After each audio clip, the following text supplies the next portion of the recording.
Hello everyone, good evening. Welcome to my channel CTET and KVS classes. Myself मौसमी और आज की जो क्लास है वो हमारी ज्योग्राफी की होगी यानी भूगोल की, जिसमें हम एक बहुत ही इम्पोर्टेंट टॉपिक जो है हमारा वायुमंडल, ठीक है, वायुमंडल और वायुमंडल की कौन कौन सी परतें हैं उसके बारे में जानेंगे। आप सभी को पता है कि वायुमंडल जो है वो बहुत ही इम्पोर्टेंट है हमारे एग्ज़ाम के लिए, ठीक है। इससे हमारे एग्ज़ाम में क्वेश्चन देखने को मिलते ही है, इससे क्वेश्चन आपके 100% मिलने वाले हैं, ठीक है। तो इसे हम लोग डिस्कस करेंगे और बहुत ही आसान तरीके से इस तरह डिस्कस करेंगे कि वो जो पॉइंट है ना हमें याद रहे, हमारे दिमाग में वो सेट कर जाए, ठीक है। तो चलिए शुरू करते हैं। सबसे पहले वायुमंडल। वायुमंडल क्या है? वायुमंडल क्या है? हम कह सकते हैं कि वायुमंडल गैसों का एक समूह है। वायु क्या है? वायु जो होता है हमारे अनेक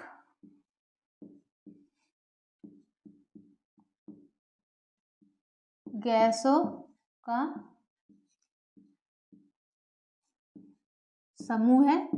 कह सकते हैं कि वायु जो है वो अनेक गैसों का समूह है, ठीक है, जिसमें हमारी हवा में, हमारी वायु में क्या रहता है देख सकते हो? नहीं देख सकते हो। उसमें बहुत सारी गैसों का वो एक समूह होता है जो दिखता नहीं है, ठीक है, आप वायु को देख नहीं सकते हो। तो चलिए, वायुमंडल यानी क्या होता है? वायुमंडल वायु के विशाल समूह जो पृथ्वी के चारों ओर फैले हुए हैं वायुमंडल कहलाता है, ठीक है। वायु का एक विशाल समूह है वो वायु जिसमें बहुत सारी गैसों का मिश्रण है, ठीक है, बहुत सारी गैसों का हमारी वायु में मिश्रण है, उसे जो चारों ओर फैले हुए हैं वो वायुमंडल कहलाते हैं। अब आप तो ये नहीं कह सकते ना कि आपकी वायु जो है आप ही के पास है, या फिर इतनी वायु वहाँ पे पाई जाती है, इतनी वायु वहाँ है, ऐसा नहीं है। वायु पृथ्वी के चारों ओर फैला हुआ है, हर जगह पे हमारा वायु जो होता है वो फैला हुआ है, ठीक है। अब वायुमंडल की संरचना, ठीक है।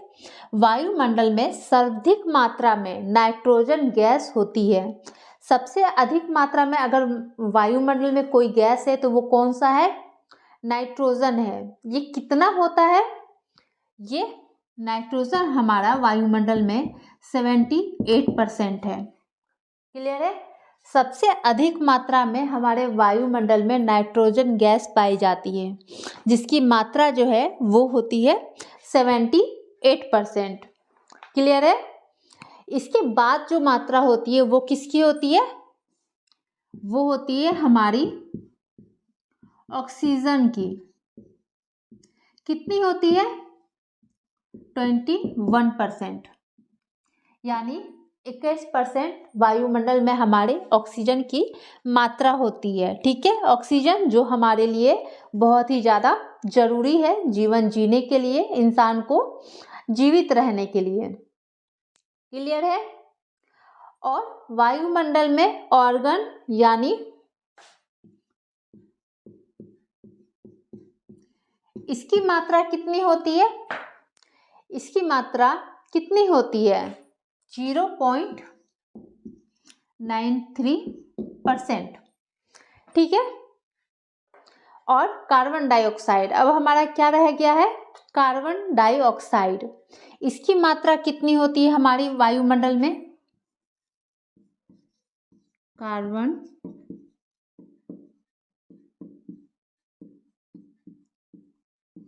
कार्बन डाइऑक्साइड, इसकी मात्रा कितनी होती है हमारी वायुमंडल में? इसकी मात्रा होती है 0.03%, ठीक है। और बच गया अब क्या हमारा? वायुमंडल में कुछ अन्य गैसें भी होती है, ठीक है, जो होता है 0.04%। क्लियर है यहाँ तक? हमारा जो वायुमंडल होता है वो अनेक गैसों का समूह है। हमारा जो वायु है वो बहुत सारी गैसों का क्या है? समूह है, ठीक है। अब वायुमंडल क्या है? वायु जो बहुत गैसों का समूह है वो समूह पृथ्वी के चारों ओर फैला हुआ है। यानी कोई नहीं कह सकता है कि यहाँ पे जो वायुमंडल है वो इतना है, वहाँ उतना है। आपका वायुमंडल जो होता है पृथ्वी पर सभी जगह चारों ओर फैला होता है, ठीक है, वो वायुमंडल कहलाता है। अब वायुमंडल की संरचना क्या है? सबसे अधिक मात्रा में हमारे वायुमंडल में सबसे ज़्यादा मात्रा में अगर कोई गैस पाई जाती है तो वो होती है नाइट्रोजन गैस। ये पॉइंट्स को याद रखिएगा कि सबसे अधिक मात्रा में कौन सी गैस पाई जाती है? नाइट्रोजन गैस पाई जाती है, ठीक है, जिसकी कितनी होती है? 78% हमारे वायुमंडल में नाइट्रोजन की मात्रा होती है। उसके बाद जो सेकंड में होती है वो हमारी ऑक्सीजन होती है, जिससे हम जीवित रहते हैं, ठीक है। उसकी मात्रा कितनी होती है? 21% होती है।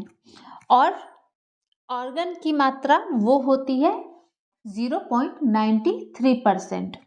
और जो हमारे कार्बन डाइऑक्साइड है, हम क्या लेते हैं?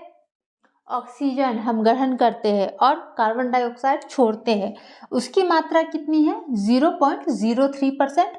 और बाकी और भी गैसें हैं, ऐसी बात नहीं है कि बस जो हम लेते हैं, जो हम यूज़ करते हैं, जो हम छोड़ते हैं, वही गैसें हमारे वायुमंडल में पाई जाती हैं, ऐसा नहीं है। और भी अन्य गैसें भी है जो कुछ मात्रा में वायुमंडल में पाई जाती है। अब उनकी परसेंटेज कितनी है? 0.04। क्लियर है? इस पॉइंट को याद रखना है कि नाइट्रोजन कितनी मात्रा में पाई जाती है, ऑक्सीजन कितनी मात्रा में पाई जाती है, क्योंकि ये दोनों में से कोई एक आप लोग के क्वेश्चन में देखने को मिल जाते हैं। क्लियर है? चलिए आगे देखते हैं हम। चलिए वायुमंडल की परतें। अब वायुमंडल की कौन कौन सी परतें होती है इसके बारे में जानते हैं एक एक करके, ठीक है। तो सबसे पहला चीज, इसकी परतें कितनी होती है? पहला जो होता है वो होता है क्षोभमंडल, जिसे ट्रोपोस्फेयर भी कहते हैं। दूसरा समताप मंडल, जिसे स्ट्रेटोस्फेयर कहते हैं। थर्ड जो होता है वो हमारा मध्यमंडल होता है, मीसोस्फेयर। फोर्थ तापमंडल, थर्मोस्फेयर। और फिफ्थ जो होता है बहिमंडल, एक्सोस्फेयर। ठीक है। अब आप लोग से बहुत बार होता है, क्वेश्चन में पूछ देता है कि आप लोग ये क्रम, यानी इस क्रम को याद रखिएगा कि सबसे पहले जो होता है, सबसे निचला परत जो होता है हमारे वायुमंडल का, वो कौन सा होता है? क्षोभमंडल होता है, ठीक है, सबसे निचला परत। उसके बाद जो होता है उसके ऊपर का वो समताप मंडल होता है। उसके बाद मध्यमंडल, फिर तापमंडल, फिर बहिमंडल। ये क्रम जो है आप लोग याद रखिएगा। अब चलिए जानते हैं क्षोभमंडल क्या है। क्षोभमंडल क्या है? यह वायुमंडल की सबसे निचली परत है। अब ये हमारा वायुमंडल यहाँ से शुरू हो रहा है, ठीक है, यहाँ से हमारा वायुमंडल जो है शुरू हो रहा है। अब क्या है क्षोभमंडल? वायुमंडल की सबसे निचली परत। अब ये जो वायुमंडल है हमारा, इसकी सबसे निचली परत जो है वो हमारा क्या है? क्षोभमंडल, ठीक है। ये वायुमंडल की सबसे निचली परत है जो है क्षोभमंडल। अब इसमें क्या होता है? सभी मौसमी घटनाएं, जैसे वर्षा हुआ, कोहरा हुआ, हवा तूफान हुआ, ये सब जितनी भी, या फिर आपका गोला गिरना, जो जिसे क्या कहते हैं, जिसे ओलावृष्टि भी कहते हैं, ठीक है, जैसे ओलावृष्टि या फिर हमारी बारिश, या हुआ आपका वर्षा, कोहरा, जितनी भी मौसमी घटनाएं आप लोग की होती है वो सब इसी परत में होती है। क्लियर है? क्षोभमंडल जो है वो सबसे निचली परत है वायुमंडल का, और जितनी भी मौसमी घटनाएं होती है, यानी आप लोग के बारिश होना, ठीक है, कुहासा अभी होना, जैसे ठंड है तो क्या होता है? पूरा कोहरा छाया रहता है, ठीक है। गोला गिरना, बरसात के टाइम क्या होता है? एक गोला भी गिरता है। वो ये सब टोटल जितनी भी घटनाएं होती है, मौसमी घटनाएं, यानी हमारी मौसम से संबंधित, वो सब हमारी क्षोभमंडल में ही होती है। क्लियर है यहाँ तक? नेक्स्ट हमारा क्या है? समताप मंडल। अब समताप मंडल क्या है? यह क्षोभमंडल और मध्यमंडल के बीच का है। अब क्या है ये हमारा क्षोभ मंडल है और मध्य मंडल ये उसके बीच का है। ठीक है, समताप मंडल कहाँ रहता है? क्षोभ मंडल यानी सबसे जो निचली है, और मध्य मंडल जो उसके ऊपर है, उसके बीच का ये मंडल है। ठीक है, किसी प्रकार का मौसमी परिवर्तन नहीं होता है, इसका तापमान हमेशा एक समान रहता है। ठीक है, यहाँ हमारे समताप मंडल, ये जो है हमारा समताप मंडल है।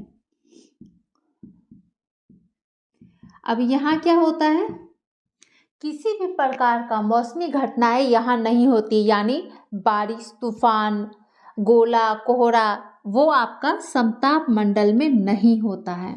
ठीक है, आपके समताप मंडल में कोहरा, बारिश, तूफान, ये सब चीज़ आपके समताप मंडल में नहीं होती है। ठीक है, यहाँ का जो तापमान होता है हमेशा एक समान रहता है।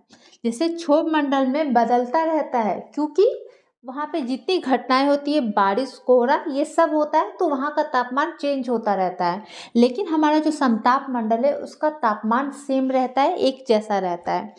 ठीक है, जहाज जो होता है इसी मंडल में उड़ाए जाते हैं। समताप मंडल में ही ओजोन परत पाई जाती है, और जो पृथ्वी को परावैंगनिक किरणों से बचाती है। ठीक है, अब क्या होता है, हमारा समताप मंडल जो है वो क्या है, क्षोभ मंडल के ऊपर है, इसमें कोई भी मौसमी घटनाएं नहीं होगी, इसमें जो तापमान रहता है वो एक जैसा रहता है, सेम रहता है।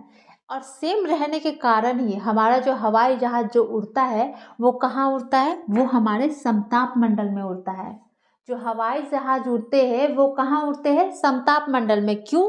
क्योंकि वहाँ पे कोई मौसमी घटनाएं नहीं होती है, वहाँ का तापमान जो होता है वो एक जैसा रहता है, इस कारण वहाँ हवाई जहाज के लिए वो बेस्ट रहता है। ठीक है, और समताप मंडल में ही ओजोन परत पाई जाती। अब इसमें क्या होता है, ओजोन परत पाई जाती है। ठीक है, अब ओजोन परत क्या करती है, आपकी परावैंगनिक किरणों को आने से रोकती है धरती पे, यानी हानिकारक किरणें जो होती है, ठीक है, उनको आने से हमारे धरती पे, हमारे पे पड़ने से उसको रोकती है। क्लियर है यहाँ तक? अब नेक्स्ट है हमारा मध्य मंडल। अब मध्य मंडल में क्या है, चलिए नेक्स्ट हमारा जो था मध्य मंडल। अब इसमें क्या था, इसकी ऊंचाई जो होती है वो 50 से 80 किलोमीटर तक की होती है। ठीक है, सबसे नीचे क्षोभ, समताप, उसके बाद का जो होता है ये होता है हमारा मध्य मंडल। ठीक है, मध्य मंडल, ये था आपका समताप मंडल, ये था क्षोभ मंडल।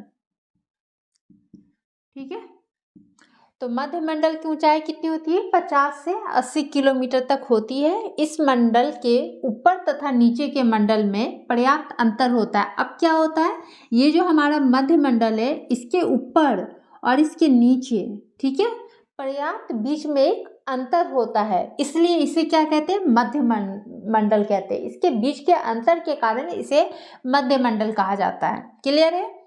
इस मंडल की ऊंचाई के साथ तापमान में गिरावट होती है। अब ये मंडल में क्या होता है, जितना ऊंचाई पे जाएंगे उतना इसका तापमान में, टेम्परेचर में गिरावट होगा, यानी गिरेगा, यानी कम होता जाएगा। ठीक है, अंतरिक्ष में प्रवेश करने वाले उल्कापिंड इस परत में आने पे जल जाती है। अब क्या होता है, उल्कापिंड मतलब जानते हैं, जिसे आप लोग कहते हैं टूटता हुआ तारा। वो टूटता हुआ तारा नहीं होता है, वो हमारा होता है उल्कापिंड। ठीक है, जिसे अधिकतर क्या, बहुत लोग उसे टूटता हुआ तारा समझते हैं और उसे देखते ही 1 2 3 4 एक लिस्ट बना लेते हैं अपनी मन्नतों की, और ढेर सारी इच्छाएं सोचते पूरी हो जाएंगी। लेकिन वो होता क्या है, वो टूटता तारा नहीं होता है, वो होता है उल्कापिंड। ठीक है, तो वो क्या होता है, अंतरिक्ष में हमारे मध्य मंडल में जब आप देखते हो कि तारा टूटा और वो गिर रहा है नीचे, लेकिन वो गिरता है तो वो किस जगह पे गिरता है, कहाँ पे गिरता है, किसी को नहीं पता है कि वो कहाँ गिरता है, क्योंकि वो हमारे धरती पे नहीं गिरता है। वो क्या होता है, वो इतनी ऊंचाई पे होता है कि जब वो टूट के गिरता है, जब उल्का पिंड जो होता है वो गिरता है, उस टाइम वो मध्य मंडल पे, ठीक है, वो मध्य मंडल पे आते, वो जो परत पे आती है और वो जल जाती है, ठीक है। अंतरिक्ष में प्रवेश करने वाले उल्का पिंड इस परत में आने से जल जाती है। जब वो उल्का पिंड मध्य मंडल में हमारे प्रवेश करती है, उसी समय वो जल जाती है और वो खत्म हो जाती है, ठीक है। तो आपका टूटता हुआ तारा जमीन पे नहीं आता है, सबसे पहला बात। आप जो टूटते हुए तारों को देख के इतनी मन्नतें मांग लेते हो तो मत मांगिएगा, क्योंकि कोई काम का नहीं है आपका। उसके जगह आप कुछ और ट्राई करके देख सकते हैं, क्योंकि वो तो हमारा तारा नहीं होता है, वो होता है उल्का पिंड, ठीक है। तो यहाँ तक क्लियर है। चलिए आगे देखते हैं। चलिए तापमंडल। अब तापमंडल क्या है, हमारे मध्य मंडल के ऊपर जो वायुमंडलीय परत है या वायुमंडलीय भाग है, उसको तापमंडल कहते हैं, ठीक है। जो हमारे मध्य मंडल के ऊपर होती है वायुमंडलीय ताप, उसे हम क्या कहते हैं, तापमंडल कहते हैं। इस स्तर में ऊंचाई बढ़ने के साथ तापमान बढ़ता है। अब क्या होता है, तापमंडल है यानी हीट, ठीक है, तो ये क्या होगा, यानी ताप बढ़ेगा। आप इसे इसी तरह याद रख सकते हैं कि तापमंडल है यानी कि ताप इसमें बढ़ेगा, ऊंचाई बढ़ेगा और साथ में इसका तापमान टेम्परेचर भी बढ़ेगा ऊंचाई के साथ साथ, ठीक है। वायुमंडलीय घनत्व अत्यंत कम होता है। अब इस मंडल में क्या होता है, वायुमंडल का जो घनत्व होता है वो बहुत कम होता है, वायुदाब जो होता है वो न्यूनतम होता है, ठीक है। आयन मंडल इसी का एक हिस्सा है। अब आपसे पूछा जाएगा आयन मंडल किसका हिस्सा है, तो वो आपके तापमंडल का हिस्सा है, ठीक है। आपका आयन मंडल जो है वो तापमंडल का हिस्सा है। अब आयन मंडल में ही रेडियो प्रसारण में मदद मिलती है। जो आप लोग रेडियो सुनते हैं उसका जो है प्रसारण में आयन मंडल से ही मदद मिलती है। यानी आप लोग की जो होती है रेडियो का प्रसारण, यानी पृथ्वी से रेडियो तरंगों को वहाँ पहुँचाया जाता है और वापस आपका आयन मंडल के द्वारा उस रेडियो तरंगों का द्वारा पृथ्वी पर उसे भेजा जाता है, यानी उसका प्रसारण होता है, ठीक है। पृथ्वी से प्रेषित रेडियो तरंगे इस परत द्वारा वापस पृथ्वी पर परिवर्तित होती है, ठीक है। रेडियो तरंगे जो होती है वापस पृथ्वी से पहले जाती है और वापस आयन मंडल में इस परत के द्वारा ही वापस पृथ्वी पर ये परिवर्तित हो जाती है, ठीक है। तभी आप लोग रेडियो सुन सकते हैं। आप लोग मतलब जो भी रेडियो सुनते हैं या फिर प्रत्येक वो चीज़ जो इलेक्ट्रॉनिक से संबंधित है वो आपका आयन मंडल द्वारा ही संभव हो पाता है।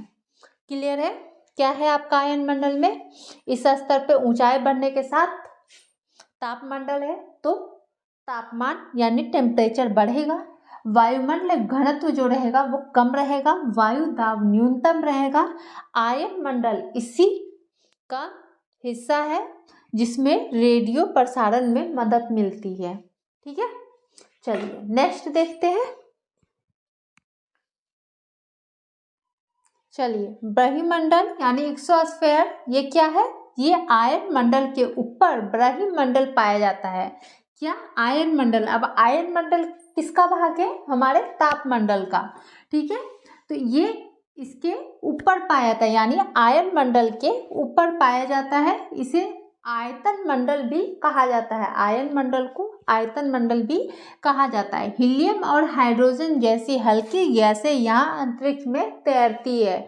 अब हमारी एक्सोस्फेयर में कौन कौन सी गैसें रहती है, हीलियम और हाइड्रोजन।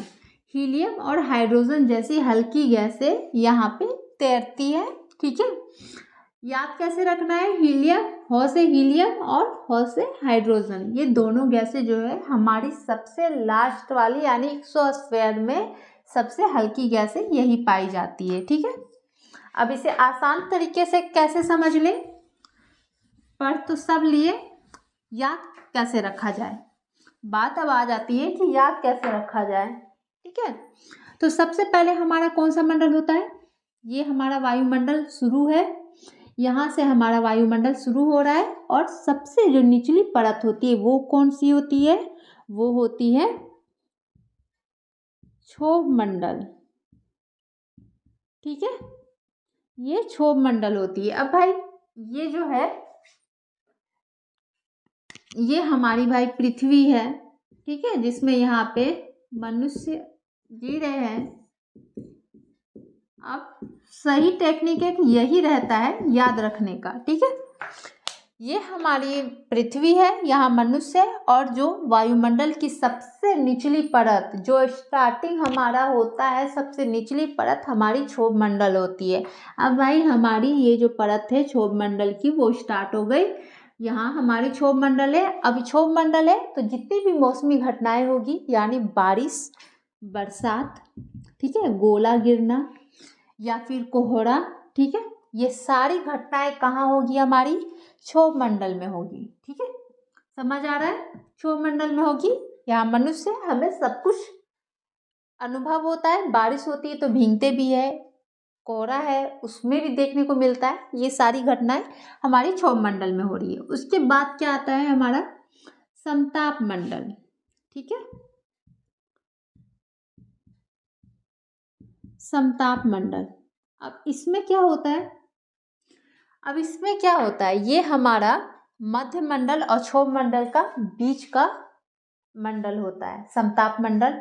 अब इसमें जो है मौसमी परिवर्तनें नहीं होती है, यानी इसमें कोई भी मौसमी परिवर्तनें, यानी बारिश हुआ, गोला हुआ, कोहरा हुआ, ये सब इस मंडल में नहीं होगा। ठीक है, इस मंडल में क्या होगा, इस मंडल में तापमान में परिवर्तन भी नहीं आएगा। क्यों, क्योंकि इसमें कोई मौसमी घटनाएं हो ही नहीं रही है। इसमें ना बारिश हो रहा है, ना कुहासा हो रहा है, ना और किसी भी प्रकार की कोई घटना हो रही है।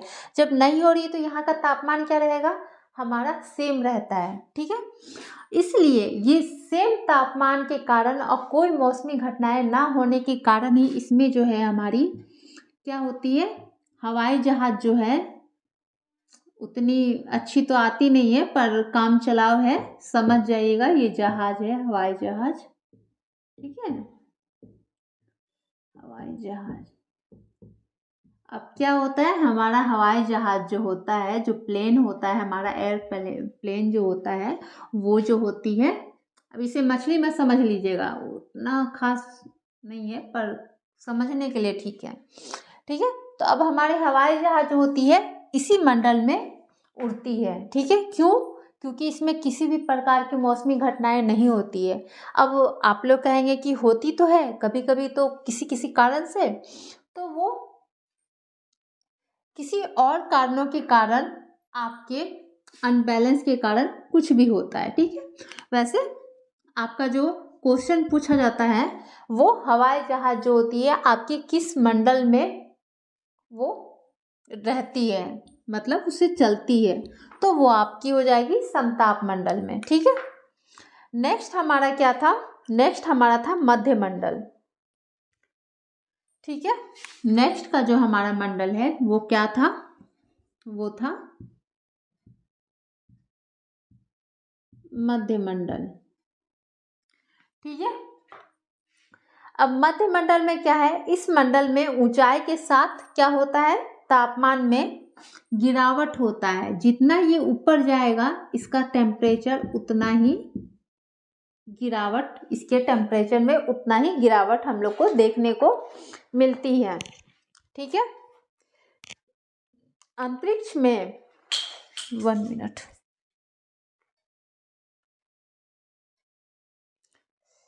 चलिए, अंतरिक्ष में आने वाले उल्का पिंड, ठीक है, जिसे आप लोग टूटता हुआ तारा कहते हैं, उल्का पिंड, इसी मंडल पे आते आते वो जल जाती है।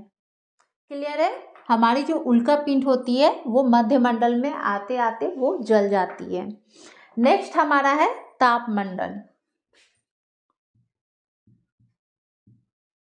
ताप मंडल, अब इस मंडल में क्या है, ताप से ही समझ में आ जाना चाहिए कि क्या होगा, हमारा